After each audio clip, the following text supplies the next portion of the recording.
வணக்கம் மக்களே, welcome to இது உங்கள் எம்கே ஆலினால் யூடியூப் சேனல். மக்களே, என்னடா கரண்டியோடு நிற்கிறேன் இங்கே அப்படின்னு நினைப்பீங்க. ஒன்றும் இல்லை, இன்றைக்கி எங்கள் மாமியார் அவங்க வீட்டுக்கு தான் வந்திருக்கிறோம். பெங்களூருக்கு வந்திருக்கிறோம். பெங்களூருக்கு பக்கத்தில் ஒசூர், ஓகேங்களா? ஒசூர், இந்த பெங்களூர் பார்டர் கிட்ட ஒசூர் கிட்ட தான் வந்திருக்கிறோம். பார்த்தீங்கன்னா இன்றைக்கி என்ன செய்ய போகிறோன்னா, நம்ம மாமியார் அவங்க வீட்டில் வந்து பார்த்திங்கன்னா அவங்க பிரியாணி கேட்டாங்க. அதனால் நம்ம ஒரு 2 கிலோ வந்து சிக்கன் பிரியாணி, தம் பிரியாணி செய்ய போகிறோம். வாங்க அது எப்படி செய்து பார்க்கலாம். பார்த்தீங்கன்னா முதல்ல வெங்காயம்லாம் போட்டிருக்கிறோம். வாங்க அது என்னென்ன போட்டிருக்குன்னு காட்டுறோம்.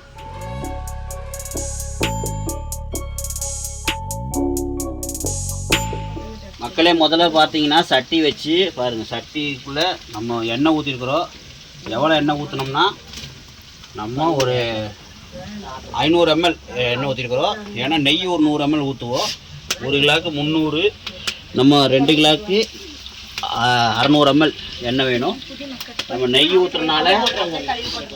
ஊற்றுறனால ஒரு 500 ml எண்ணெய், ஒரு 100 ml நெய் விட்றோம். அதனால் கரெக்டாக இருக்கும்.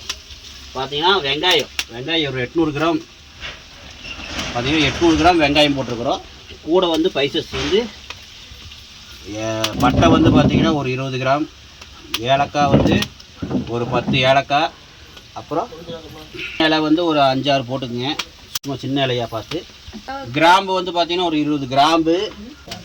அந்த அன்னாச்சி பூ வந்து பார்த்திங்கன்னா ஒரு 5-6 போடுங்க போதும்.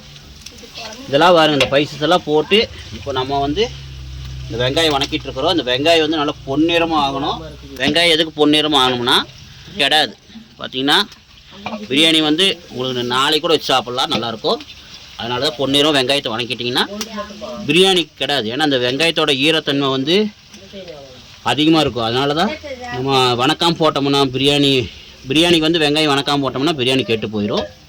அதனால் நல்லா பொன்னிறம் வணக்குங்க. நான் காட்டுறேன் பாருங்கள்.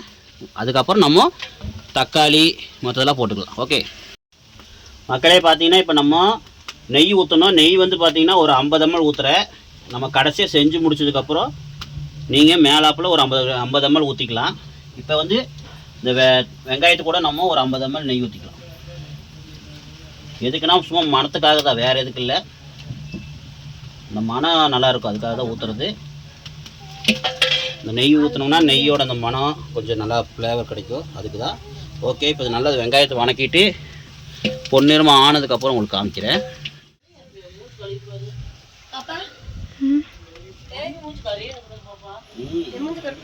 வெயில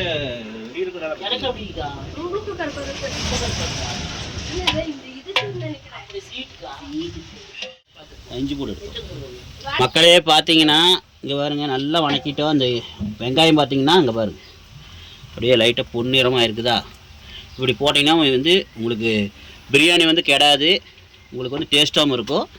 அதனால தான் நம்ம நல்லா பொன்னிறமாக வணக்கி, இங்கே பாருங்க இந்த மாதிரி எப்படி இருக்குது பார்த்தீங்களா, பொன்னிறம் வணக்கி அப்படியே பொன்னிறம் வணக்கி வச்சுக்கோங்க, நல்லாயிருக்கும். அதுக்கப்புறம் இப்போ நம்ம என்ன பண்ண போகிறோம்னா, இஞ்சி பூண்டு பேஸ்ட் போட போகிறோம். பார்த்தீங்கன்னா 200 ml இஞ்சி, 200 ml பூண்டு இப்போ போட போகிறோம். நல்லா வணக்குங்க. கொத்தமல்லி புதினா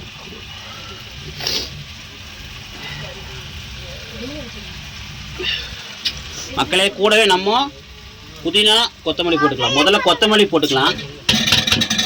கொத்தமல்லி போட்டு நல்லா ஒரு 2 செகண்ட் நல்லா வணக்குங்க. ஏன்னா அது கொஞ்சம் மனம் கொடுக்கும், அதுக்காக தான் நம்ம செய்கிறது. இன்றைக்கி விறகடுப்பில் செய்கிறோம் பாருங்கள். இங்கே பாருங்கள், நம்ம செய்கிறது விறகடுப்பு, அதனால் கொஞ்சம் டேஸ்ட்டும் கிடைக்கும். இப்போ கொத்தமல்லி போட்டு நல்லா வணக்கி விட்டுடலாம். ஒரு செகண்ட் வணக்கினா போதும். இப்போ புதினா போட்டுக்கலாம். புதினா வந்து பார்த்திங்கன்னா ஒரு இந்த கையில் வந்து 2 கையளவு போடணும் புதினா. கொத்தமல்லி இந்த கையளவு, 2 கையளவு. ஒரு கை இருக்குல்லங்க, இந்த கையில் இப்படி எடுக்கிறீங்கன்னா 2 கொத்து. மக்களே, 2 கையில் வந்து 2 கையளவு போட்டுக்குங்க புதினா.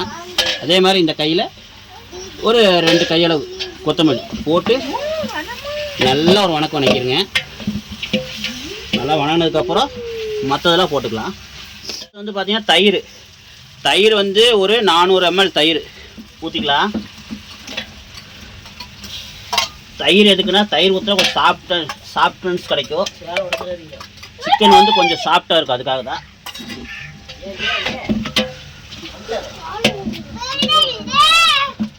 காட்டு பார்த்தீங்கன்னா தயிர் ஊற்றியாச்சு, ஒரு 400 ml தயிர் ஊற்றியாச்சு. அடுத்தது தக்காளி போட்டுக்கலாம்.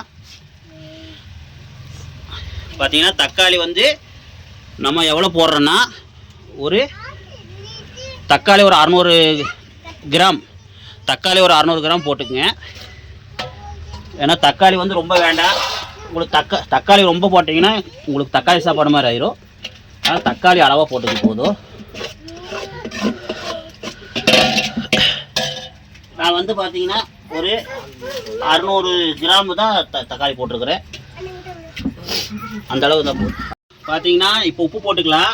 உப்பு வந்து பார்த்தீங்கன்னா உப்பு வந்து இந்த ஒரு கையளவு போடுங்க. இப்போதைக்கு வந்து இந்த ஒரு கையளவு நான் போடுறேன். ஒரு கை ஏன்னா ஒரு 1.5 கையளவு போட்டுங்க. ஏன்னா உப்பு கடைசியாக வந்து பார்த்துட்டு பத்தலைன்னா போட்டுக்கலாம். அதனால் அளவாக போட்டுக்குங்க. ஏன்னா உப்பு தான் மெயின். உப்பு அதிகமாக போட்டால் வேஸ்ட்டு. அது பார்த்துக்கங்க. உப்பு கம்மியாக போட்டாலும் அது பிரியாணி வேஸ்ட்டாக போயிடும். உப்பு போட்டு நல்லா கலக்குங்க.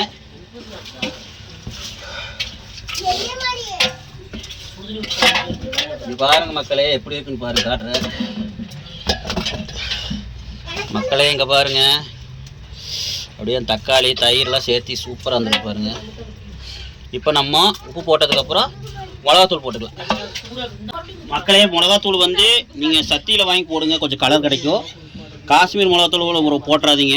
ஏன்னா அது போட்டால் உங்களுக்கு கொஞ்சம் கசப்பு தன்மை வந்துடும். அதனால் சத்தி மசாலில் வந்து உங்களுக்கு இந்த மாதிரி பேக்கெட்டு, பெரிய பேக்கெட்டு விற்பாங்க, வாங்கிக்கிங்க. அந்த போட்டிங்கன்னா கொஞ்சம் கலர் கிடைக்கும், நல்லாயிருக்கும். பார்த்தீங்கன்னா இந்த டீஸ்பூனில் நான் ஒரு 2.5 ஸ்பூன் அளவு போடுறேன். ஏன்னா நான் பச்சை மிளகா போட மாட்டேன், அதனால் ஒரு 2.5 ஸ்பூன் போடுறேன். நீங்கள் பச்சை மிளகா போடுற மாதிரி இருந்தால் நீங்கள் ஒரு 2 ஸ்பூன் போட்டால் போதும். ஓகே, இப்போ மிளகாத்தூள் போட்டதுக்கப்புறம் நல்ல ஒரு கலர் கிடைக்குங்க. இந்த மிளகாத்தூளில் தான் உங்களுக்கு அந்த பிரியாணி கலர் கிடைக்கும். பாருங்கள் அது எப்படி வருதுன்னு பாருங்கள். ஓகே மக்களே, நல்ல இப்போ தக்காளி அந்த தயிர் எல்லாம் உங்களுக்கு இதாகணும். கொஞ்சம் நேரம் கலக்கி விட்டுட்டு அதுக்கப்புறம் கறி போட்டு நல்லா கலக்கலாம். இப்போ கறி வந்து வெட்டி வாங்கிக்கோங்க, தோலோட வாங்கினா டேஸ்ட் கிடைக்கும். இப்போ வந்து பார்த்தீங்கன்னா அந்த லெக் பீஸோடு வாங்கியிருக்கிறோம் பாருங்கள். இது வந்து 2.5 கிலோ கறி. நம்ம 2 கிலோ பிரியாணிக்கு 2.5 கிலோ கறி போட்டால் டேஸ்ட்டாக இருக்கும்.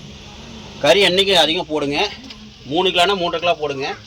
கறி எவ்வளோ போடுறீங்களோ அவ்வளோ பிரியாணி டேஸ்ட்டாக இருக்கும். இப்போ வந்து நம்ம இந்த மசாலுக்குள்ளே நம்ம இந்த பிரியாணி போட்டுக்கு மக்களே. பார்த்தீங்கன்னா இந்த மசாலுக்குள்ளே நம்ம கறியை போட்டுக்கலாம். கறி போட்டு நல்லா பிரட்டி நல்லா கிரேவி மாதிரி ஆனதுக்கப்புறம் தான் நம்ம கடைசியாக தண்ணி ஊற்றணும். ஓகே மக்களே, இப்போ கறியை போட்டு நல்லா கலரலாம். தண்ணி வடிச்சிட்டு போடுங்க, தண்ணியோட போடுறாங்க.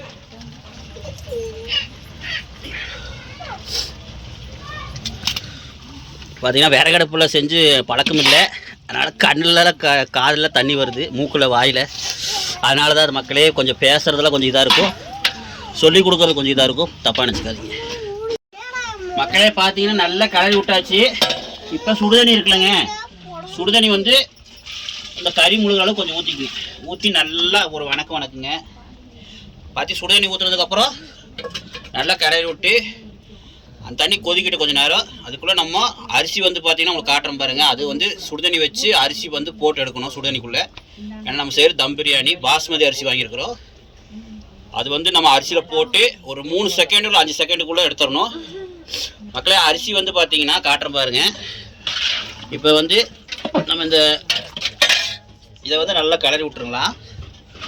இப்போ வந்து என்ன பண்ணுறதுன்னா கலரி விட்டு போட்டு கடைசியாக உப்புல இருக்க கரெக்டாக இருக்கான்னு செக் பண்ணி பார்த்துட்டு நம்ம அரிசி வந்து பார்த்திங்கன்னா நம்ம எட்டு வந்து போட்டோம்னா முடிஞ்சுது.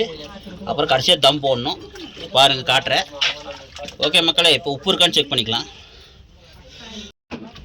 மக்களே பார்த்தீங்கன்னா உப்புலாம் கொஞ்சம் கரெக்டாக இருக்குது. நம்ம கொஞ்சம் நேரம் இது கொதிக்கிடுவோம். கொதிச்சதுக்கப்புறம் நம்ம அரிசி போட்டுக்கலாம். வந்து பார்த்தீங்கன்னா காட்டுறேன் பாருங்கள் மக்களே. நம்ம அரிசி வந்து பார்த்தீங்கன்னா பாஸ்மதி தான் வாங்கியிருக்கிறோம். இது வந்து இந்தியா கேட்டும் கிடையாது. இந்தியா கேட்டு மாதிரி ஒரு அரிசி. ஒரு ரேட்டு 178 ரூபா 1 கிலோ. நம்ம 2 கிலோ அரிசி வாங்கியிருக்கிறோம்.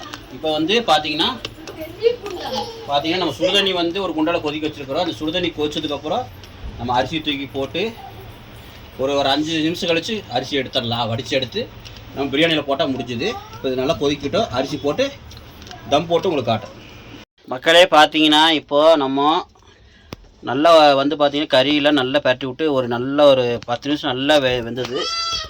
பார்த்தீங்கன்னா பாதி வேக்காடு கறி வந்துருச்சு. இப்போ வந்து நம்ம அரிசி போட்டு நம்ம தம் போட்டாச்சு. பார்த்துக்குங்க, அரிசி வந்து சுடுதண்ணியில் வந்து ஒரு 5 நிமிஷம் போட்டு டக்குன்னு எடுத்து நம்ம தம் போட்டாச்சு. பார்த்துக்குங்க, போட்டு இப்போ மூடி வச்சுருக்குறோம். மேலே சுடுதண்ணி வச்சு கீழே வந்து அந்த அடுப்புலாம் எரியாமல் அந்த தணல் மட்டும் வச்சு விட்ருக்கோம். பார்த்தீங்களா, இது அப்படியே ஒரு 10 நிமிஷமோ இல்லை 1/4 நேரமோ அப்படியே நம்மளுக்கு தம் ஆகணும். சைடில் புகை வரும்போது நம்ம எடுத்து திருப்பி போட்டு விட்டு, அரிசி கொஞ்சம் எடுத்து மேலாப்பில் இருக்கிற அரிசி ரப்பாக இருக்கும், திருப்பி போட்டு விட்டு நம்ம மறுபடியும் ஒரு 10 நிமிஷம் 1/4 நேரமோ விட்டோம்னா நம்மளுக்கு சூப்பரான பிரியாணி ரெடி.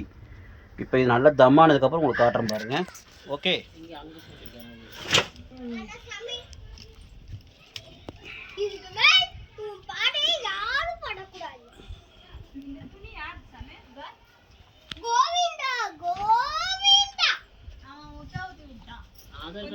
யாருமா போட்டோ எடுக்க சொல்லி சொல்லுதுங்கம்மா. அதான் போட்டோ எடுக்க சொல்லி மூஞ்சி காட்டுதுங்க பாரு. இந்த எண்ணெய் அப்படி. மக்களே பார்த்தீங்கன்னா நம்ம சூப்பராக பிரியாணி பண்ணியாச்சு. பாருங்கள், அம்மா சாப்பிட்றாங்க, அப்புறம் எங்கள் பாப்பா எல்லாம் சாப்பிட்ருக்கோம். வாங்க பிரியாணி எப்படி வந்திருக்குன்னு உங்களுக்கு காட்டுறேன் பாருங்கள். சூப்பராக செஞ்சாச்சு. வாங்க நம்ம சாப்பிட்டு பார்த்து சொல்லிடுறோம். மக்களே இங்கே பாருங்கள், சூப்பராக வந்திருக்குது. இங்கே பாருங்கள், அப்படியே உதிரியாக வந்திருக்குது. இங்கே பாருங்கள், சாப்பாடு பாஸ்மதி ரைஸ் தான் போட்டிருக்குறோம். அவ்வளோ அருமையாக இருக்குது. கறியெலாம் பார்த்தீங்கன்னா அப்படியே பஞ்சு மாதிரி வந்திருக்கு பாருங்கள். அப்படியே சூப்பராக வந்துருச்சு கறியெலாம். நீங்களும் ட்ரை பண்ணி பாருங்கள். நம்ம நிறைய செய்யும்போது இன்னும் டேஸ்ட்டாக இருக்கும். அதே மாதிரி பார்த்தீங்கன்னா இந்த மாதிரி தோலோடு வாங்கி போட்டேன் இன்னும் டேஸ்ட்டாக இருக்கும். இங்கே பாருங்கள், கறி பாருங்கள், அப்படியே கறி அல்வா மாதிரி இருக்கும் பாருங்கள். பஞ்சு மாதிரி வந்துருச்சு. வாங்க நம்ம சாப்பிட்டு பார்த்துட்டு எப்படின்னு சொல்கிறோம். மக்களே வாங்க சாப்பிட்டு பார்க்கலாம்.